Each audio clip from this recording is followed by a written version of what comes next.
Well, then they're not respecting you, and then they're not creating a professional environment. Because in a professional environment, I would say the contract starts at a certain time, it ends at a certain time, and as far as I know, that's it. Um, you don't want to lead people to believe they might continue to be employed. I mean, that's horrible. That's that's not treating people like people. That's treating people like animals. You know, it's like the old story of the carrot before the donkey, right? They put the carrot in front of the donkey so that the donkey keeps moving forward, and then the donkey never reaches the carrot. Um, it's again, it's manipulation rather than honesty. Um, Honesty, you know what would be honest? Honesty would be you're probably not going to be employed. So go and look for something else. And then, you know what happens? And then at the end, you say to the person, "You've done such an amazing job. We'd actually like to keep you on." You see how positive that is? Because you can do things the right way or do things the wrong way. The right way is to say your contract starts here, it finishes there. That's it as far as we're concerned. And and then you can, if you want, at the end say, "We'd like you to stay." And how fantastically positive is that? Because the opposite is what they did. The opposite is, "Yeah, we will probably continue to employ you." And then you get to the end and they say, "We don't want you anymore. Get out of here." So that's clear. But you get from my example that you can be all positive and optimistic about it and clear, and everyone's okay, or you can just make a big mess out of everything, and you can you can pretend that everything is okay when it's not. Um, you can smile when you like everything's okay when you're not smiling on the inside. So and it destroys everything because a person that you can't trust once, you can never trust again. Yeah, I think they've done a very good job at destroying the relationship, and I think that that's probably all they know how to do. Because people who destroy things because that's all they know, and they don't know how to have positive, optimistic, good relationships. All they know how to do is manipulate, and they manipulate because they're not really very good at their job. Which goes back to my perspective, which is that at least half of the people are in the wrong jobs. At least half of the people are doing things that they should never be doing at all. And the the this, the status of the way that we employ people in society is completely crazy. And most people are doing jobs that don't fit their skills or their personality types. And if if theoretically, if you were the wrong person for the job, you know what? That's not your fault because you didn't pick you for the job. They picked you for the job. That's not your fault that they picked you. So the fact that you didn't fit in, it's got nothing to do with it being your mistake and everything to do with it being their mistake. So the whole thing was just a mistake from the beginning from their side. It was just one giant mistake. Well, I think that well, it's not failure at all if everything's going according to plan, is it? I mean, Yeah, you were just part of the game, right? yeah, yeah, You were just a piece in their game, a piece in their yeah, puzzle. That she will do for the time being, but then after a year we can replace her with somebody else or something like that. Yeah, you need to focus more on you yeah, because there's nothing positive that's going to come out of examining what other people are doing because No. their road is a different road from your road, and they've got their own ideas and their own agendas as well. Um, yeah, it's well, it's the narrative, isn't it? They were building their story. They were building their narrative, and you had to defend yourself against that narrative. But they built such a big narrative that nothing that there was nothing really you could do at the end of the day, because they were going to do what they were going to do all along. It was predestined from the beginning. Yeah, exactly. You had no chance. I mean, as Steve Jobs famously said, you can only join the dots looking backwards. And if you joined the dots and create the picture, you had no chance. They were setting you up to fail. Hmm. I'm sure they weren't the worst ever, but they were probably very bad. Right? You could probably always get worse. Um, but yeah, people do what they do for a reason. Bad is bad for a reason. It's chosen to be bad. Um, if you if we wonder why things are the way that they are the way that they are because that's the most natural way for them to be. You've got the worst classes because somebody wants you to have the worst classes. And when someone says to you, I don't want you to have the worst classes, it's like, but you gave me the worst classes. So, you know, work out what it is that you really want to do um, because it's all very, it's all very nice when people have their their pleasantries, their polite, their beautiful phrases that they use.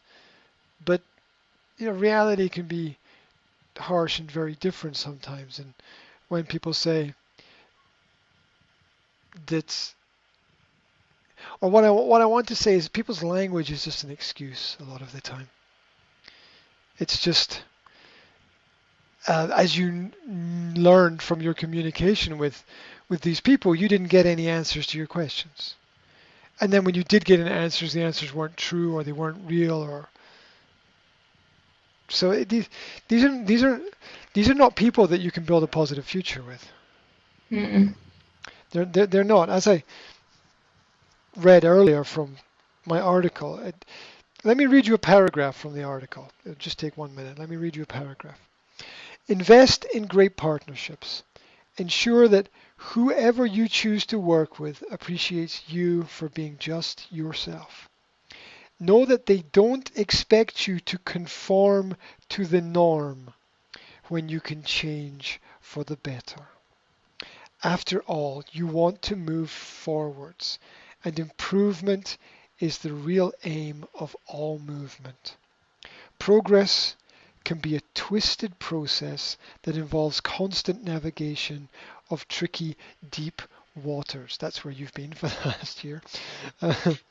How you perceive this reality will influence your ability to effect a positive change in the world around about you. And what I mean by how you perceive your reality is is what can we learn from the experience? Like that, a lot can happen in a year, a lot can happen in a day. Um, so the positive thing to do now is to take that and say, what did I do right? What did I do wrong? What did I learn? What did I not learn? What am I aware of now that I wasn't aware of before? What do I need to be more aware of in the future? What did I learn about other people? What did I learn about myself? What did I learn about how I interact with people? Which areas did I grow in personally? What skills evolved? What didn't evolve? And that's the benefit of the time and the experience. And really, you can see that that's all you and nothing to do with them. They didn't give you the opportunity. You gave you the opportunity to grow. You took that. They gave you a problem, right? They gave you a difficult situation. They gave you a problem. You found a way to navigate through the problem relatively successfully, which was unexpected from their part. They might have employed you because they thought she can't do it at all. She's going to be useless. I don't know. And you proved them wrong by being determined and resourceful and um, having other skills. So it's it's all part of the learning curve, I think. And if you were to go into that kind of situation again, you would be far more well prepared, which is a good thing because we have the experiences we have because of what we need to learn. It's like when someone says, "Why are all these bad things happening to me?" Because there's something you need to learn. And until you learn it, bad things will continue to happen to you. And then when you learn what that thing is that you need to learn, then you move on. You don't move on to not having any problems because there's always problems. But Mm-hmm. you get to the next level. I I always relate life to some crazy computer game where uh, on each level of the game, it's like when I was a kid, we used to play these very basic early computer games, like something like a Street Fighter, where you'd be like some little pixel on the screen doing the karate or something, and at the end of each level there'd be a big bad guy that you had to beat, and you'd beat the bad guy, and at the next level there'd be a even bigger bad guy. So Mm-hmm. you get through the first level, and you'd be like, oh wow, I managed to win, but it doesn't mean anything because at the next level, everything gets even more progressively difficult.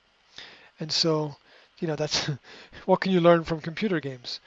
That life gets progressively more difficult. The challenges get even more difficult because you don't want to go back to the challenges you had 10 years ago because you've learned all that shit already, right? There's no point. You've learned it all. So you've learned what you needed to learn from that experience. That's why you are where you are. And you are where you are because there's something you need to learn from this experience so you can get to the next level. And that's I think that's always the way that it plays out. When people constantly have the same types of problems appearing, it's truly because there is something they need to learn about themselves that they haven't quite figured out yet. It's got nothing to do with anybody else because we're completely responsible for the choices that we make in our lives. And when I say completely responsible, that means even responsible for the mistakes that we make, for the voices in our head that are not our own voice that guide us in the wrong direction. Um, we still need to be completely responsible because until we take on full responsibility for it, we don't grow. We don't learn what we need to learn. And um, for me, the way I see the whole last year of your experience is I is it's like a test. Yeah. Like it's take it as a religious perspective, like Earth is a test. What is the place between heaven and hell? It's Earth, right? And what is that? That's the testing ground. That's the proving ground. That's where you continually get tested again and again and again to see if you're good enough to go up there or you just fall down there, right? And it's just constantly leveling up, and it's hard but important. And what happens if you don't level up is you're dead already. People just give up. People just give up, and I guarantee you, 50% of the teachers in that school were energetically, mentally, psychologically dead already. They were just going through the motions of the robotic nature of the work that they had to do. They were not, they were probably not going to reach another level. But maybe 50% of them will, but 50% of them won't.